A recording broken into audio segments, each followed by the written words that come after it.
High everyone welcome back to my YouTube channel Assam motor blogging. আজি মই গৈ আছোঁ বৰচলা সমষ্টিৰ অন্তৰ্গত গোসাইঘাট নামৰ ঠাই এখনত। তাতে শুনিবলৈ পাইছোঁ আজি কেইদিনমান ধৰি বৰষুণ দিয়াৰ ফলত তাতে বানপানী হৈছে আৰু কেইবাখনো গাঁও পানীৰ তলত বুৰ গৈছে। গতিকে কেনেকুৱা পৰিস্থিতি হৈছে, কি পৰিস্থিতি হৈছে অলপ জানিবলৈ তাতে গৈ আছোঁ। গতিকে মোৰ লগত আপোনালোকেও গৈ থাকক ভিডিঅ'টি চাই। মই যাবলৈ ওলাইছোঁ, বৰ্তমান টাইম হৈছে 10:50। গতিকে গোসাইঘাট পাওঁতে মিনিমাম ধৰক 10 মিনিট লাগিব আৰু গাড়ীখন ষ্টাৰ্ট দি লওঁ। ওলাইছোঁ ঘৰৰ পৰা ৰাতিপুৱা মানে ঠিক নলগাইছে, গাড়ীখন তেলপত ষ্টাৰ্ট দি আছে ন, সেইটো প্ৰব্লেম দি আছে।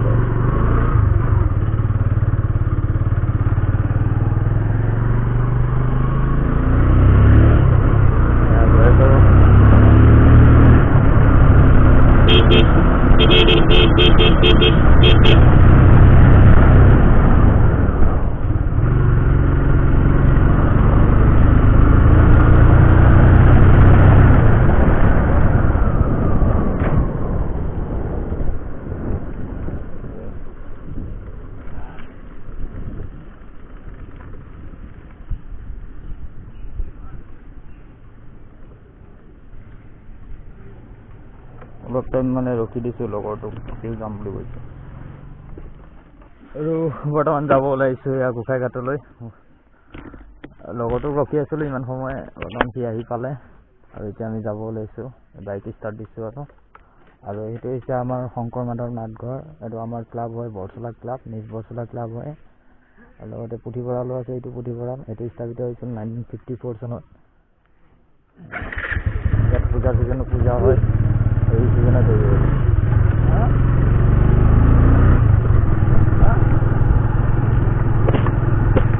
এতিয়া বৰচলা অভিমুখে গৈ আছোঁ। ইয়াৰ পৰা মিনিমাম ধৰক 2 কিলোমিটাৰ হ'ব আৰু গোসাইঘাটলৈ, বেছি দূৰ নহয়। এই গছডাল লৈছে নহয়, এই গছডাল হৈছে 300 বছৰ পুৰণি আহত গছ। ইয়াত পূজা পাতল কৰি থকা হয়।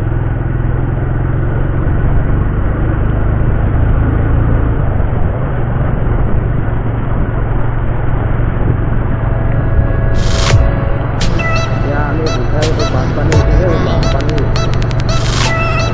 ইমানখিনি হৈছে মানে আগতে হৈছে, লগতে অলপ সহায় কৰিব পালে ভাল লাগিব।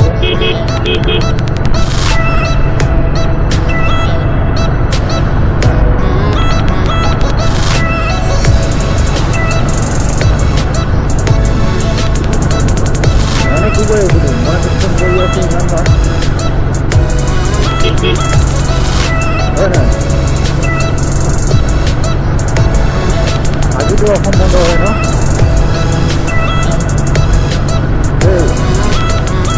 আজিও অসম বন্ধ ন?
মই বৰ্তমান আহি পালোঁ গোসাইঘাটত আৰু এইখনেই হৈছে গোসাইঘাট। ইয়াত বৰ্তমান চাৰিওকাষে বানপানীৰে ভৰপূৰ হৈ গৈছে।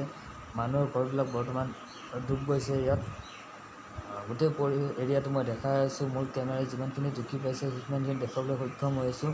গতিকে মোৰ ভিডিঅ'টো চাই গৈ থাকক শেষলৈকে সকলোৱে।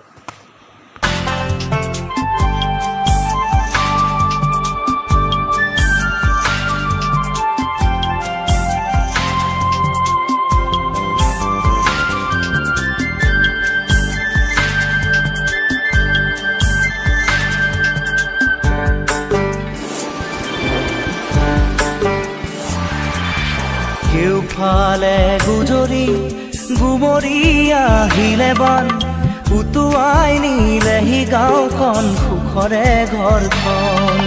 পলকতে উটি গৈ গোহালিৰে গৰুহাল পলকত নিয়তিয়ে মোক কৰিলে কঙাল।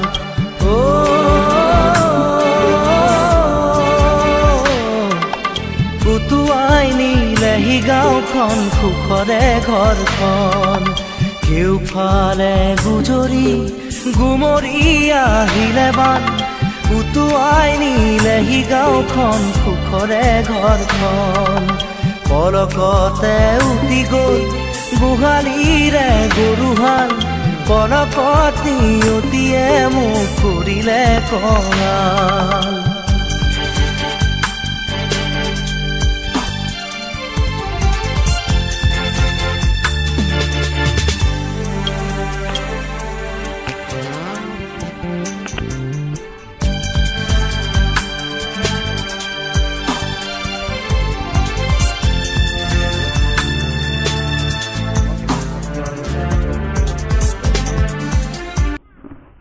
ৰাইজৰ ইমানখিনি সন্মুখীন হ'ল, গতিকে তাৰ ক্ষেত্ৰত তুমি কিবা দুআষাৰ ক'বা নেকি?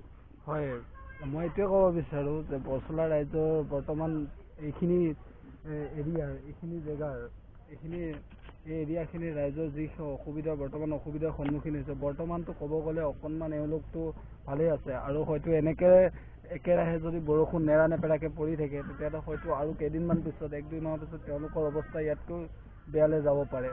হয়তো এনেকুৱা এটা অৱস্থাৰ সন্মুখীন হোৱাৰ লগে লগে চাওকচোন ৰাইজ তেওঁলোক কেনেকুৱা অৱস্থাৰ সন্মুখীন হ'ব। তুমি বৰচলাবাসী ৰাইজক প্ৰথমতে কি ক'ব বিচাৰা? গতিকে বৰচলাবাসী ৰাইজ লগতে তোমাৰ ইউটিউব চেনেলৰ যিমানখিনি ছাবস্ক্ৰাইবাৰ যোনে যোনে তোমাৰ ইউটিউব চেনেলটো চাই তোমাৰ এই ভিডিঅ'টো চাই সকলোকে মোৰ এটাই অনুৰোধ, যাতে আপোনালোকে যেনেকৈ যোনে যি ধৰণে পাৰে তেওঁলোকে সকলোৱে যাতে আমাৰ বৰচলাবাসী ৰাইজৰ লগতে ঢেকীয়াজুলি হওক সকলোৱে যাতে এই অঞ্চলৰ মানুহখিনিক যাতে কিবা এটা অলপ হ'লেও সহায়ৰ হাত আপোনালোকে আগবঢ়ায়, মোৰ তাৰে অনুৰোধ। ধন্যবাদ থাকিল তোমালৈ।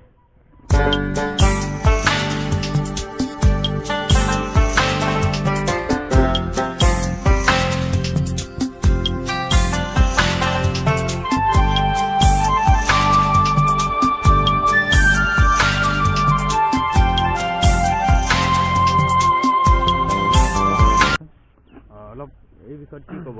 চাৰিওকাষে যে বানপানী হৈ গৈছে, গতিকে এই বিষয়ত অলপ দুআষাৰ কওকচোন। গতিকে বৰচলাবাসী ৰাইজক কি ক'ব, আৰু তাৰোপৰি অসম চৰকাৰক কি অনুৰোধ কৰিব, কি বুলি আহ্বান জনাব আপুনি?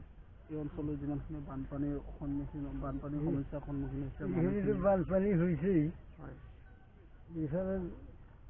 ইফালেও আছে। আপোনাৰ ঘৰটো ইয়াতে বৰ্তমান?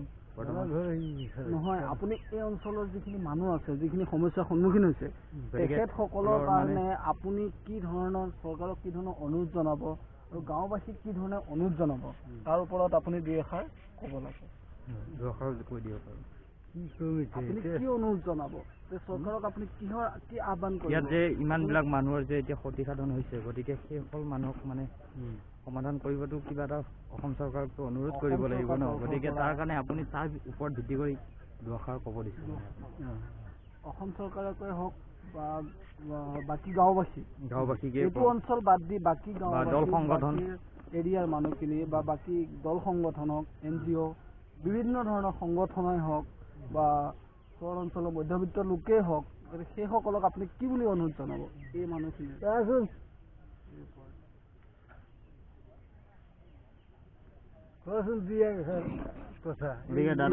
যি ধৰণে বৰষুণ হৈ আছে, একেৰাহে যেতিয়া বৰষুণ আৰম্ভ হ'ব, হয়তো 1-2 মাহৰ পিছত এই এৰিয়াৰ অঞ্চলটো হয়তো মানুহখিনি বহুতো অৱস্থাই ইয়াতকৈ বেয়া অৱস্থাৰ সন্মুখীন হ'ব। তাৰ ওপৰত ভিত্তি কৰি আপুনি এইখন অঞ্চলে এইটো অঞ্চলৰ মানুহক বাদ দি বাকী বেলেগ অঞ্চলৰ বাকী বৰচলা বেলেগ গাঁওবাসীৰ আৰু লগতে আমাৰ দীপু কুমাৰৰ চেনেলটো যিমানবিলাক যোনে চায় সেইসকলক যোনবিলাক মানুহে চায় বা যোন লোকে চায় সেইসকলক লগতে বেলেগ গাঁওবাসী অঞ্চলক আপোনালোকে কি বুলি অনুৰোধ জনাব? কি অনুৰোধ জনাব এইসকল লোকৰ ওপৰত কি কৰাটো? ইয়াত মানে বানপানীত চৰকাৰে মানে এইবিলাক চাব লাগে আৰু কিছুমান চাপৰিত আবদ্ধ হৈ আছে সেইবিলাক অঞ্চলত গৰু ছাগলী এইবিলাক সেইবিলাক মানে আনি পেলাই ভাল চাপিটো জেগাত ৰাখিব লাগে আৰু যিসকল লোক ইয়াত বানাক্ৰান্ত লোকসকলক অলপ সহায়ৰ হাত আগবঢ়াব লাগে। সেইটোৱে মানে কামনা কৰোঁ, চৰকাৰে যাতে সোনকালে এইবিলাকৰ ওপৰত গুৰুত্ব দিয়ে আৰু সোনকালে এইবিলাক কাম কৰে, সেইটোৱে চৰকাৰক মানে জনাইছোঁ। ঠিক আছে, ধন্যবাদ। আমি আৰু এটা কথা জানিব বিচাৰোঁ যে এই যোনটো অৱস্থা, এইটো যোনটো বানপানীৰ অৱস্থা, এইটো কিমান দিনৰ পৰা বৰ্তমানলৈকে ইয়াত হৈ আছে? কিমান দিনৰ পৰা হৈ আছে বানপানী? কিমান দিনৰ পৰা? এসপ্তাহমান হৈ আছে। এইটো এনেকুৱা হৈছে এসপ্তাহ। হয়তো এনেকে যদি বতৰটো ধৰক আজি যেনেকে অলপ ৰ'দ দিছে, হয়তো কালিলৈ যদি দুদিনমান দিয়ে তেনে হয়তো পানীটো সেইটোতো বতৰৰ এতিয়া সম্ভাৱনা মানে হ'ব, কমিবই আৰু এতিয়ালৈকে জানিব পৰা মতে কেইখনমান গাঁও ইয়াত পানীৰ তলত পানীৰ কবলত পৰিছে। এতিয়া মাতৃপাম এটা, তাৰপিছত ইফালে পিজিআৰ বুলি কোৱা 2খন, এইফালে নিশ্ৰামাৰী 3খন, 3-4খন গাঁও এনেকুৱা মানে লোক আহি আছে। বৰ্তমান মানে জানিব পৰা মতে 4খন গাঁও পানীৰ তলত। আৰু তেখেতসকল বৰ্তমান ক'ত আছে? যিসকল ৰাইজ বৰ্তমান আপোনাৰ পানীৰ কবলত আছিলে, যিসকলৰ ঘৰ বৰ্তমান পানীৰ তলত ডুব গৈছে, তেখেতসকল বৰ্তমান ক'ত আহি কিনে উপস্থিত? ক'ত আছে? মানে চৰকাৰে ইয়াত স্কুল স্কুল আছে, বজাৰত মানে চৰকাৰৰ বজাৰৰ ঘৰ উঠা আছে, সেইবিলাকত থাকে আৰু। কিন্তু এতিয়া আজিৰ ভিডিঅ'টো আছিল মোৰ ইমানেই। যদি ভাল লাগিছে তেন্তে লাইক কৰিব, ক'ৰবাত যদি কিবা ভুল হৈছে তেন্তে কমেণ্ট কৰি জনাব আৰু যিমান পাৰে শ্বেয়াৰ কৰি দিব মোৰ চেনেলটো। আৰু শেষত এটাই কথা কওঁ, মোৰ চেনেলটো ছাবস্ক্ৰাইব কৰিবলৈ নকৰিব। ধন্যবাদ। জয় অসম। আকৌ এটা নতুন ভিডিঅ'ত লগ পোৱাৰ আশাৰে আকৌ এবাৰ ধন্যবাদ। Bye bye everyone.